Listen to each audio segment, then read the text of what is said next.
Good morning students. Today we are going to discuss the Unit 2 Not-for-Profit Organization. Some organizations are established for the purpose of rendering services to the public without any profit motive. They may be created for the promotion of art, culture, education, sports, etc. These organizations are called not-for-profit organization. Now, the classifications of organization. First one, profit organization, and the other is not-for-profit organization. Profit organizations are based on the trading activities, and the not-for-profit organizations are based on the non-trading activities. The motto in profit organization is to earn profit. In not-for-profit organization, the motto is to make a service to the public. The other name of not-for-profit organization is non-profit organization. So, the examples are charitable institutions, educational institutions, cultural societies, sports and recreation club, hospitals, libraries and literary associations are some of the examples of not-for-profit organizations. The heading not-for-profit organization not for profit அப்படிங்கிறதே உங்களுக்கு answer இருக்குது. Profit earn பண்ணுற motive உங்களுக்கு இல்லைங்க. So இந்த எக்ஸாம்பிள்ஸில் charitable institution first இருக்குது. நம்ம ஸ்கூல்லேயே இருக்குது சேரிட்டபிள் இன்ஸ்டிடியூஷன் நாகம்மையார் குழந்தைகள் இல்லம். எஜுகேஷனல் இன்ஸ்டிடியூஷன் உங்களுக்கு தெரியும் நம்ம ஸ்கூல். கல்ச்சுரல் சொசைட்டிஸ்னால் உங்களுக்கு ட்ராமா, டான்ஸ் கிளப் அதெல்லாம். ஸ்போர்ட்ஸ் அண்ட் ரெக்ரியேஷன் அப்படின்னா அந்த கிரிக்கெட் கிளப், செஸ் கிளப் இதெல்லாம். தென் உங்களுக்கு தெரியும் hospitals, libraries and literary associations. இதெல்லாம் வந்து உங்களுக்கு ஒரு எக்ஸாம்பிள். தமிழ் இலக்கிய மன்றம் இதெல்லாம் சொல்லுவாங்க இல்லையா, இதெல்லாமே. ஸோ இப்போ நம்ம எப்படி அவங்க வந்து ஃபண்ட் ரைஸ் பண்ணுறாங்க அப்படின்னு நம்ம பார்க்க போகிறோம். They raise funds through donations, grants from government and subscriptions from their members and so on. So இது மாதிரி கலெக்ட் பண்ணுறாங்க, டொனேஷன்ஸ் கலெக்ட் பண்ணுறாங்க. கிராண்ட் ஃப்ரம் கவர்மெண்ட் அப்படின்னா some special permission and benefits from government for some services. சில சர்வீசஸ்க்கு government வந்து grand கொடுக்குறாங்க, பெர்மிஷனும் கொடுக்குறாங்க. அதை வச்சு அவங்க எல்லாம் பார்த்துக்கிறாங்க. These concerns must also maintain proper books of accounts. So they are also preparing final accounts to ascertain surplus or deficit. சாதாரணமாக நம்ம ப்ராஃபிட் ஆர்கனைசேஷனில் நமக்கு வந்து என்ன ஃபினான்ஷியல் பொசிஷன் கண்டுபிடிக்கும் போது பேலன்ஸ் ஷீட்டு எல்லாமே ப்ராஃபிட் வச்சு தான் நமக்கு வரும். கிராஸ் ப்ராஃபிட், நெட் ப்ராஃபிட் அதெல்லாம் நம்ம கண்டுபிடிக்கிறோம். ஸோ இதில் என்ன கண்டுபிடிக்கிறாங்கன்னா surplus to ascertain the surplus or deficit. So உபரி இருக்குதா இல்லை பற்றாக்குறையா இருக்குதா அப்படின்னு அவங்க ஃபினான்ஷியல் பொசிஷனை தெரிஞ்சுக்கிறதுக்காக அவங்க கண்டுபிடிக்கணும். ஸோ இவங்களும் என்ன ஃபைனல் அக்கௌண்ட் இவங்களும் போட்டாகணும். Now we are going to see the steps to prepare final account. Usually profit organizationல நம்ம trading account, profit and loss account and balance sheet prepare பண்ணுவோம். previous year இதை நீங்க போட்டிருக்கீங்க. இப்போ receipts and payments account, income and expenditure account and balance sheet இதெல்லாம் not for profit organizationக்கு நம்ம prepare பண்ணணும். So balance sheet அதில் உள்ள மாதிரியே தான் நீங்கள் இதுக்கும் உங்களுக்கு வரும். இன்கம் அண்ட் எக்ஸ்பெண்டிச்சர் அப்படிங்கிறது ப்ராஃபிட் அண்ட் லாஸ் அக்கௌண்ட் மாதிரியே தான் இருக்கும். நியூவாக நீங்கள் போட போகிறது receipts and payments account. So ரெசிப்ட்ஸ்னா all the receipts and payments will be recorded in the receipts and payments account. All the receipts and பேமெண்ட்ஸ்னா என்ன? Revenue receipts, revenue payments, capital receipts and capital payments. இது எல்லாமே சேர்த்து நம்ம போட போகிறது தான் receipts and payments account. Very very simple account இது. ஸோ இன்கம் அண்ட் எக்ஸ்பெண்டிச்சர் கூட நீங்கள் ப்ராஃபிட் அண்ட் லாஸ் அக்கௌண்ட் மாதிரி போடணும். பட் ரெசிப்ட்ஸ் அண்ட் பேமெண்ட்ஸை பொறுத்த வரைக்கும் எல்லா ஐட்டம்ஸையும் அப்படியே அந்த பர்டிகுலர்ஸை ரெசிப்ட் சைடும் பேமெண்ட் சைடும் நம்ம ஃபில்அப் பண்ண போகிறோம். ஸோ இன்னொரு பாயிண்ட் இதில் கரண்ட் அக்கௌண்ட் வர்றது, கரண்ட் இயர்க்குரியது, ப்ரீவியஸ் இயர்க்குரியது, சப்சிக்வெண்ட் இயர்க்கு வருது. எல்லா ஐட்டம்ஸையுமே நம்ம இந்த ரெசிப்ட்ஸ் அண்ட் பேமெண்ட்ஸ் அக்கௌண்ட்ல இன்க்ளூட் பண்ணிடணும். ஒன்று non cash items are not shown in the account, like depreciation இதில் நம்ம வந்து போடக்கூடாது. ஸோ பாக்கி எல்லா ரெசிப்ட்ஸ் அண்ட் பேமெண்ட்ஸையும் நம்ம ரெசிப்ட்ஸ் அப்படிங்கிறது டெபிட் சைடு, பேமெண்ட்ஸ் அப்படிங்கிறது கிரெடிட் சைடு நம்ம அப்படியே நம்ம போட போகிறோம். ஸோ இதை என்ன நம்ம ரூல்ஸ் ஃபாலோ பண்ண போகிறோம் அப்படின்னா 3 ரூல்ஸ் உங்களுக்கு தெரியும். இதில் செகண்ட் ரூல் ரியல் அக்கௌண்ட்டுக்குரிய debit what comes in and credit what goes out. இதை தான் நம்ம அப்ளை பண்ணி இந்த அக்கௌண்ட் நம்ம போட போகிறோம். ஓகே, இப்போ உங்களுக்கு சொல்லியிருக்கேன் revenue receipts and revenue payments, capital receipts and capital payments. இதெல்லாம் என்ன அப்படிங்கிறது நம்ம ஃபார்மேட்டில் நம்ம பார்க்கலாம். So So first it records transactions related to both revenue and capital nature. Okay, revenue இருக்குது அப்படின்னு சொன்னா ரெக்கரிங் ரெவென்யூ மீன்ஸ் ரெக்கரிங் அடிக்கடி உள்ள எக்ஸ்பென்சஸாக இருக்கலாம், அடிக்கடி ரிசீவ் பண்ணுற ரெசிப்ட்ஸாக இருக்கலாம், அதை நம்ம ரெக்கார்ட் பண்ணுறோம். நெக்ஸ்ட்டு கேபிட்டல் சொல்லியிருக்காங்க. ஸோ கேபிட்டல் அப்படிங்கிறது நான் ரெக்கரிங். ஸோ அடிக்கடி வராது, உங்களுக்கு எப்பொழுதாவது ரேராக தான் நமக்கு வரும், ரிலேட்டட் வித் அசட்ஸாக இருக்கலாம். ஸோ அதையுமே நம்ம வந்து இதில் நம்ம என்ட்ரு பண்ண போகிறோம் இந்த அக்கௌண்ட்டில். ஸோ ரெவென்யூ அண்ட் கேபிட்டல் எல்லா ரெசிப்ட்ஸ் அண்ட் பேமெண்ட்ஸை நம்ம வந்து என்ட்ரு பண்ண போகிறோம்.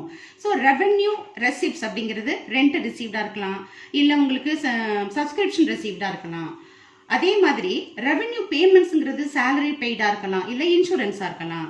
லைக் கேபிட்டல் ரெசிப்ட்ஸ் அப்படிங்கிறது டொனேஷன் ரிசீவ்டா இருக்கலாம், இல்ல சேல் ஆஃப் அசெட்டா இருக்கலாம். கேபிட்டல் பேமெண்ட்ஸ் அப்படிங்கிறது பர்ச்சேசிங் ஆஃப் அசெட்டா இருக்கலாம். ஸோ இதெல்லாம் தான் உங்களுக்கு example for revenue receipts and payments and capital receipts and capital payments.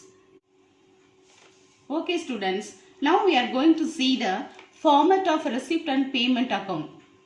See page number 42. To balance brought down. So உங்களுக்கு இந்த debit side balance brought down போட்டு cash in hand, cash at bank. Next revenue receipts and capital receipts. So எல்லா receiptsையும் debit side நம்ம enter பண்றோம். Credit side பாருங்க. By balance brought down, bank overdraft. Cash in hand cash at பேங்காக இருந்ததுன்னா debit side போட போகிறீங்க. Bank over டிராஃப்டாக இருந்துச்சு அப்படின்னு சொன்னால் கிரெடிட் சைட் போடணும். அடுத்தது இங்கே ரெவென்யூ ரெசிப்ட் போட்டிருக்கீங்க, அங்கே ரெவென்யூ பேமெண்ட்ஸ். இங்கே கேபிட்டல் ரெசிப்ட் போட்டிருக்கீங்க, debit side, credit side capital payments. லாஸ்ட்டாக பை பேலன்ஸ் கேரி டவுன். அதில் நம்ம கண்டுபிடிக்கிற பேலன்சிங் ஃபிகர் அது கேஷ் இன் ஹேண்டா கேஷ் அட் பேங்கா அப்படிங்கிறது. ஸோ இந்த ஃபார்மேட்டில் நிறைய எக்ஸாம்பிள்ஸ் கொடுத்துருக்காங்க. ஒன்ஸ் நான் ரீட் பண்ணுறேன். இப்போ cash in hand cash at பேங்க்குங்கிறது ஓப்பனிங் பேலன்ஸு. ரெவென்யூ ரெசிப்ட் பாருங்க, சப்ஸ்கிரிப்ஷன் உங்களுக்கு தெரியும், சந்தான்னு சொல்கிறது. அடுத்தது என்ட்ரன்ஸ் ஃபீஸு. ஸோ நுழைவு கட்டணம், உங்களுக்கு நுழைவு என்ட்ரன்ஸில் நம்ம கொடுக்க போகிற fees. General donations, grant in aid. நான் உங்களுக்கு சொல்லியிருக்கேன், கிராண்ட்னா சில கவர்மெண்ட்லேருந்து கிடைக்கிற grant. Sale of old news பேப்பரை சேல்ஸ் பண்ணி கிடைக்கிறது. இன்ட்ரெஸ்ட் ஆன் இன்வெஸ்ட்மெண்ட், டிவிடெண்ட் தெரியும், ஷேர்லேருந்து கிடைக்கிறது. Locker rent received. அடுத்து சண்டே ரெசிப்ட், எதெல்லாம் ரெசிப்ட் பண்ணியிருக்காங்களோ ரிசீவ்ட் ஐட்டம்ஸ் எல்லாம் இங்கே. இதெல்லாம் ரெவென்யூ. இப்போ கேபிட்டல் ரேராக வர ஐட்டம்ஸ் பாருங்க, லைஃப் மெம்பர்ஷிப் ஃபீஸ். ஸோ லைஃபுக்கு அவங்க வந்து சப்ஸ்கிரிப்ஷன் கட்டியிருப்பாங்க அது. Next donation for specific purpose, ஏதோ ஒரு பர்பஸுக்காக, இப்போ கிரிக்கெட்டுக்குன்னு இல்லை ஏதோ ஒரு பர்பஸுக்காக, இல்லை செஸ்ஸுக்கு அந்த மாதிரிக்கு கொடுத்துருப்பாங்க டொனேஷன்ஸ், அது மாதிரி. அடுத்தது legacies, endowment fund, sale of fixed assets. So sale of fixed அசெட்னா ஃபிக்ஸட் அசெட்லேருந்து அவங்களுக்கு சேல் பண்ண வர இன்கம். என்டோமெண்ட் ஃபண்டுனா இந்த அந்த அறக்கொடை கொடுக்கறது, இந்த அறக்கட்டளைக்காக கொடுக்குற அறக்கொடை ஃபண்டு தான், டொனேஷன் தான். அடுத்தது ரெசிப்ட் ஃபார் ஸ்பெசிஃபிக் பர்பஸ், ஏதோ ஒரு பர்பஸுக்காக கொடுக்குற ஃபண்ட், ஒரு டெப்ரிசியேஷனுக்காக, இந்த மாதிரி ஏதோ ஒன்றுத்துக்காக எடுத்து வைக்கிற ஃபண்டு. அடுத்து இன்ட்ரெஸ்ட் ஆன் ஸ்பெசிஃபிக் ஃபண்ட் இன்வெஸ்ட்மெண்ட்ஸ்லேருந்து கிடைக்கிறது. ஸோ தென் கிரெடிட் சைட் பார்த்தீங்கன்னா ஓவர் டிராஃப்டாக இருந்தால் ஃபர்ஸ்ட் அதை தான் நீங்கள் போடணும். அடுத்தது revenue payments, salaries, rent paid payments எல்லாம், electricity charges, postage, rent and rates, insurance, advertisement, telephone charges, entertainment expenses, audit fees, repairs, upkeep of கிரவுண்ட்னா மெயின்டெனன்ஸு, கன்வேயன்ஸ்னா travelling expenses, news papers and periodicals, office expenses, then gardening expenses and other sundry எக்ஸ்பென்சஸ்னா பற்பலன்னு அர்த்தம். Capital payments பாருங்க, fixed asset, இதெல்லாம் என்ன பண்ணியிருக்காங்க, பேமெண்ட்னா fixed asset வாங்கியிருக்காங்க, இன்வெஸ்ட்மெண்ட் பர்ச்சேஸ் பண்ணியிருக்காங்க, ரீபேமெண்ட் ஆஃப் லோன் இங்கே வந்து லோனுக்கு கொடுத்துருக்காங்க. இது எல்லாமே ஹியூஜ் அமௌண்ட்டாக இருக்கும். ரெவென்யூ வந்து ஸ்மாலர் அமௌண்ட்டாக இருக்கும், கேபிட்டலை பொறுத்தவரைக்கும் ஹியூஜ் அமௌண்ட்டாக தான் இருக்கும். அடுத்தது பேலன்ஸ் கேரி டவுன், இதுதான் நம்ம கண்டுபிடிக்க போகிறது. இந்த பேலன்ஸிங் ஃபிகர் வந்து கேஷ் இன் ஹேண்ட் அப்படின்னு அவங்க கொடுத்துருக்கலாம், இல்லை கேஷ் அட் பேங்க் ஏதோ ஒன்று கொடுத்துருக்கலாம். நம்ம ஒரு ஃபிகர் கண்டுபிடிப்போம், ரெண்டுமே இல்லைனாலும் நம்ம அதை போட்டு cash in hand cash at bank அப்படிங்கிறத பேலன்ஸிங் ஃபிகரை we have to find. Okay, இந்த ஃபார்மேட் நீங்கள் நல்லா பார்த்துக்கிட்டிங்கன்னா தான் நம்ம வந்து ரெசிப்ட்ஸ் அண்ட் பேமெண்ட்ஸ் அக்கௌண்ட் நம்மளால் போட முடியும்.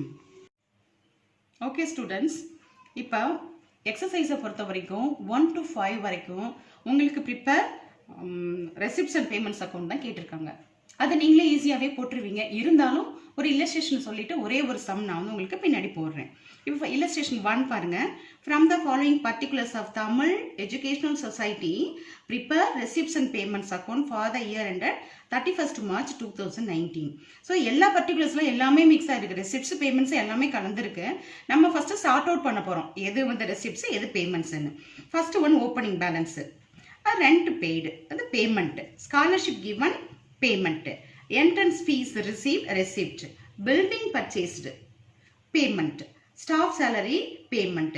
Subscription receive, receipt. Okay. இப்போ solution பாருங்க. In the books of Tamil Educational Society, receipts and payments account for the year ended 31st March 2019. Debit side, credit side. So heading பாருங்க receipts and payments தான் போடணும். So நம்ம வந்து profit and loss account பொறுத்த வரைக்கும் expenses எல்லாம் debit side போடுவோம், receipts எல்லாம் credit side போடுவோம். இங்க ஆப்போசிட்டா போடணும். அதனால தான் ஹெட்டிங்கே ரெசிப்ட்ஸ் அண்ட் பேமெண்ட்ஸ்னு போட்டிருக்காங்க. ஸோ எல்லா ரெசிப்ட்ஸையும் நம்ம போட போகிறோம். ஃபர்ஸ்ட் பேலன்ஸ் ப்ராட் டவுன் என்ன இருக்குது உங்களுக்கு? கேஷ் இருக்குது. So cash in hand 18,000. அதில் ஸோ அப்புறம் பார்க்குறீங்க என்னென்ன வந்து ரெசிப்ட்ஸ்ன்னு. Entrance fees so 18,500. அடுத்து சப்ஸ்கிரிப்ஷன் ரிசீவ் 2,65,000. ஸோ எல்லாம் 2 இந்த பக்கம் உங்களுக்கு by. So rent, scholarship, building, staff salary, so எல்லாமே நம்ம போட்டாச்சு. அடுத்தது பேலன்ஸ் கேரி டவுன். ஸோ இந்த பேலன்சிங் ஃபிகர் வந்து 15,300. அதை வந்து நம்ம பை பேலன்ஸ் கேரி டவுன் போட்டு ஆஸ் யூஷுவல் லெட்ஜர் நம்ம வந்து டேலி பண்ணுறாப்புல. ஸோ கேஷ் இன் ஹேண்ட் அப்படி நம்ம போடுறோம். அந்த figure balancing figure 15,300.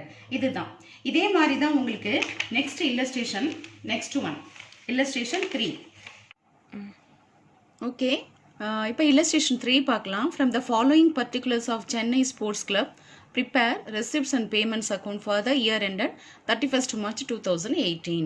So particulars காலத்தில் ஓப்பனிங் கேஷ் பேலன்ஸ் கொடுத்துருக்காங்க, ஓப்பனிங் பேங்க் பேலன்ஸும் கொடுத்துருக்காங்க. ரெண்டுமே நம்ம ஓப்பனிங்கில் நம்ம ரெசிப்ட் சைட் நம்ம போடணும். இப்போ ஃபஸ்ட்டு நம்ம இந்த ஐட்டம்ஸ் எல்லாம் பார்க்கும்போது ஃபஸ்ட்டு நம்ம ஐடென்டிஃபை பண்ணிக்கணும் எதெல்லாம் ரெசிப்ட்ஸ் எதெல்லாம் பேமெண்ட்ஸுன்னு. நீங்கள் ஒரு பென்சில் எடுத்துகிட்டு பக்கத்துலேயே மார்க் பண்ணிக்கலாம். ஆர்னா ரெசிப்ட்ஸ்னா ஆர் போட்டுக்கோ, பேமெண்ட்ஸ்னா பி போட்டுக்கோங்க. நெக்ஸ்ட் பார்த்தீங்கன்னா இன்ட்ரெஸ்ட் பெய்டுன்னு இருக்குது, அது வந்து payment side. Next telephone expenses so அதுவும் payment side, credit side. Upkeep of grounds, so upkeep of grounds maintenance அது, so payment side. Life membership fees received அப்படிங்கிறனால ரெசிப்ட்ஸ் தான் அது. மெம்பர்ஷிப் ஃபீ அவங்களுக்கு கிடைக்குது, சந்தா உறுப்பினர் சந்தா, அதெல்லாம் லைஃப் லாங்காக அவங்க பே பண்ணுறது தான் லைஃப் மெம்பர்ஷிப் ஃபீ அப்படிங்கிறது. பேட் அண்ட் பால் பர்ச்சேஸ்டு, அது வாங்கியிருக்காங்க, ஸோ அது ஆக்சுவலி பேமெண்ட் பண்ணுறதுனால பேமெண்ட் சைடு. சப்ஸ்கிரிப்ஷன் ரிசீவ்டுன்னு இருக்குது, அதனால் அது எல்லாமே ரெசிப்ட் சைடு தான். ஸோ இங்கே வந்து 3 years கொடுத்துருக்காங்க, previous year, current year, subsequent year. அந்த 3 yearsையுமே நம்ம எடுத்துக்கணும். ஏன்னா இது வந்து ரெசிப்ட் அண்ட் பேமெண்ட் அக்கௌண்ட் தான், அதனால. நெக்ஸ்ட் வந்து டோர்னமெண்ட் எக்ஸ்பென்சஸ் பேமெண்ட் சைடு தான். அடுத்தது டோர்னமெண்ட் ஃபண்ட் ரெசிப்ட் அப்படிங்கிறனால ரெசிப்ட் சைடு. ஸோ அடுத்தது க்ளோசிங் பேலன்ஸ் ஆஃப் கேஷ் கொடுத்துருக்காங்க. ஸோ கேஷுங்கிறதுனால நம்ம பேலன்சிங் ஃபிகர் கண்டுபிடிச்சோம்னா அதை வந்து நம்ம பேங்க்கு அப்படின்னு நம்ம போட்டுக்கலாம். ஓகே ஸ்டூடெண்ட்ஸ், இப்போ டெபிட் சைட் பார்த்தீங்கன்னா எல்லா ரெசிப்ட்ஸையும் போட்டிருக்காங்க. சொல்யூஷன் பாருங்கள். அதில் வந்து இந்த books of Chennai sports club போட்டுக்கிறோம். அடுத்து ஹெட்டிங் பார்த்தீங்கன்னா receipts and payments account for the year ended 31st March 2018. Debit side எல்லாம் ரெசிப்ட்ஸ் எல்லாம் போட்டிருக்காங்க. பேலன்ஸ் ப்ராட் டவுன் பண்ணது, அதில் கேஷும் பேங்க்கும் தனித்தனியாக தான் நம்ம போடணும். அடுத்து life membership fees, tournament fund receipt, subscription 3 yearsக்குரியதை எல்லாம் போட்டிருக்காங்க. அதை நம்ம டோட்டல் பண்ணிக்கிறோம். அதர் சைட் கிரெடிட் சைட் பார்த்தீங்கன்னா பேமெண்ட்ஸ் மட்டும்தான். நம்ம அங்கே 2 எப்படி போடுறோமோ அது மாதிரி by interest paid, by telephone expenses, அடுத்து பை அப்கீப் ஆஃப் கிரவுண்ட்ஸு, அடுத்து by bats and balls purchased, by tournament expenses, அடுத்தது பேலன்ஸ் கேரி டவுன். அதில் கேஷ் 5,000 கொடுத்துருக்குறாங்க. ஸோ அந்த உங்களுக்கு நான் ரவுண்ட் பண்ணியிருக்கேன், மார்க் பண்ணியிருக்கேன் பாருங்கள். அந்த 5,000 மேலே உள்ள 10,000 15,000 எப்படி ஓப்பனிங் பேலன்ஸாக நம்ம கேஷ் அண்ட் பேங்க்னு போட்டோமோ, கீழே உள்ள க்ளோசிங் பேலன்ஸ் ஆஃப் கேஷின் மட்டும் போட்டு 5,000 போட்டுட்டு நம்ம கண்டுபிடிக்கிற ஃபிகரை, பேலன்சிங் ஃபிகரை 55,000 வருது. அதை வந்து பேங்க் அப்படிங்கிற போட்டு இந்த இன்னர் காலத்தில் காமிக்கிறோம். ஸோ அவுட்டர் காலத்தில் 60,000. ஸோ இங்கே இன் டோட்டல் வந்து உங்களுக்கு தெரியும் அங்கே எப்படி 1,20,000 வந்துச்சோ அதுக்கு நேராக நீங்கள் 1,20,000 போட்டுட்டு இந்த சைடும் நீங்கள் ஆட் பண்ணிவிட்டு பேலன்ஸ் ஃபிகர் கண்டுபிடிக்கும் போது 55,000 அதையும் 5,000 ஆட் பண்ணி 60 போடலாம்.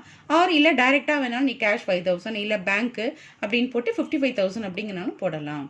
இது ரொம்ப ஈஸியான சம் தான் 1 to 5 வரைக்கும் உள்ளது.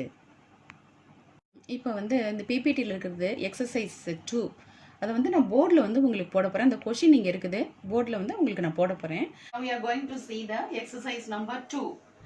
First write the heading in the book of Coimbatore Cricket Club receipts and payments account to the year ended 31st March 2019. So write this debit side and credit side, debit and credit, particular side. So see the sum. சம்மில் first bank overdraft 1/4/2018 இருக்கு. So நம்ம இதில் எல்லாமே இந்த question read பண்ணும்போது ரெசிப்ட்ஸ் and பேமெண்ட்ஸ் என்னென்ன அப்படிங்கிறத நம்ம பார்த்து ஐடென்டிஃபை பண்ணிக்கணும். ஐடென்டிஃபை பண்ணிட்டு நம்ம சார்ட் அவுட் பண்ணி டெபிட் சைடும் கிரெடிட் சைடும் எழுத போகிறோம். First item bank overdraft. So அது வந்து கிரெடிட் சைடில் ஃபர்ஸ்ட் பை பேலன்ஸ் ப்ராட் டவுனில் bank overdraft 6,000. Next item வந்து கேஷ் இன் ஹேண்ட், அது ஓப்பனிங் பேலன்ஸ். ஸோ இங்கே 2 balance brought down cash in hand 1,000. Next wages paid for ground. So அது வந்து உங்களுக்கு இப்போ நம்ம சார்ட் அவுட் பண்ணும்போது அது வந்து வேஜஸ் பெய்டுங்கிறதுனால payment side by wages paid. Next subscription ரிசீவ்டுன்னு இருக்கு. ஸோ ரெசிப்ட் சைட் தான் சப்ஸ்கிரிப்ஷன் ரிசீவ்டு. ஸோ அதில் வந்து 3 இயர்ஸ் கொடுத்துருக்காங்க, previous year, current year, subsequent year. So 3 years கூடயுமே நம்ம போட்டு இங்கே வந்து 10,500. Okay, next wages yet to be paid. So yet to be paid is a non-cash item. ஓகேவே, yet to be கொடுக்கல அப்படிங்கிறதுனால அது வந்து உங்களுக்கு வராது, ரெசிப்ட் அண்ட் பேமெண்ட்ல வராது. Next ஹானரரியம் paid. ஸோ அது ஹானரரியம்ங்கிறது மதிப்பூதியம் கொடுக்கறது. ஸோ அது பெய்டு அப்படிங்கிறதுனால நம்ம பை ஹானரரியம் பெய்டு. அடுத்தது water and electricity charges. So அது வந்து பெய்டு சார்ஜஸ் எக்ஸ்பென்சஸ். அடுத்து மேட்ச் எக்ஸ்பென்சஸ் அப்படிங்கிறது 2,600 கொடுத்துருக்காங்க. மேட்சுக்காக, இந்த போட்டிகள், விளையாட்டு போட்டிகளுக்காக உள்ள எக்ஸ்பென்சஸ், அது செலவு தான் அப்படிங்கிறனால பேமெண்ட் சைடு. அடுத்தது ஸ்போர்ட்ஸ் மெட்டீரியல் பர்ச்சேஸ், அதுவும் வந்து எக்ஸ்பென்சஸ் தான், பேமெண்ட்ஸ் தான். ஸோ கேஷ் ஃப்ளோ, அதில் வந்து கேஷ் உள்ள வர்றது நம்ம வந்து ரெசிப்ட் சைட் போடுறோம், கேஷ் அவுட் வெளியில் போகிறத வந்து நம்ம வந்து கிரெடிட் சைட் போடுறோம். இப்போ நெக்ஸ்ட் மேட்ச் ஃபண்ட் ரெசிப்ட்ஸ், அது ரெசிப்ட்ஸே இருக்குது அந்த வேர்டு. So receipt side. லீகசிஸ் அப்படிங்கிறது உங்களுக்கு அந்த உயில் கொடைன்னு சொல்லுவாங்க, அதுவும் ரிசீவ் பண்ணியிருக்காங்க. அது ஆக்சுவலி கேபிட்டல் ரெசிப்ட்ஸ் தான். இருந்தாலும் நம்ம இங்கே வந்து நம்ம எல்லாத்தையுமே ஐடென்டிஃபை பண்ணுறதா, ரெசிப்ட்ஸ் அண்ட் பேமெண்ட்ஸ் மட்டும்தான் ஐடென்டிஃபை பண்ணுறீங்க. Whether it is capital or revenue அப்படிங்கிறத நம்ம பார்க்கறது இல்லை. நெக்ஸ்ட் கேஷ் பேலன்ஸ், அது க்ளோசிங் பேலன்ஸ். ஸோ அதை வந்து அவங்க 300 rupees இங்கே நம்ம போட போகிறோம். இப்போ இது ஏதாவது மிஸ் பண்ணியிருக்கனா நம்ம எல்லா ஐட்டம்ஸ் பார்க்குறீங்க. Interest on loan paid. So அது ஒன்று இங்கே இருக்குது, அது வந்து பெய்டுங்கிறதுனால உங்களுக்கு பேமெண்ட் சைட் நம்ம போட்டுக்கிறோம். ஸோ பர்டிகுலர் சைடில் ரெசிப்ட் சைடு இதெல்லாம் வருது, பேமெண்ட் சைடு இதெல்லாம் வருது. ஸோ இங்கே ஓப்பனிங் எப்பயுமே நம்ம வந்து சொல்லியிருக்கோம், நம்ம இங்கே ஓப்பனிங் பேலன்ஸ், இங்கே வந்து க்ளோசிங் பேலன்ஸ்.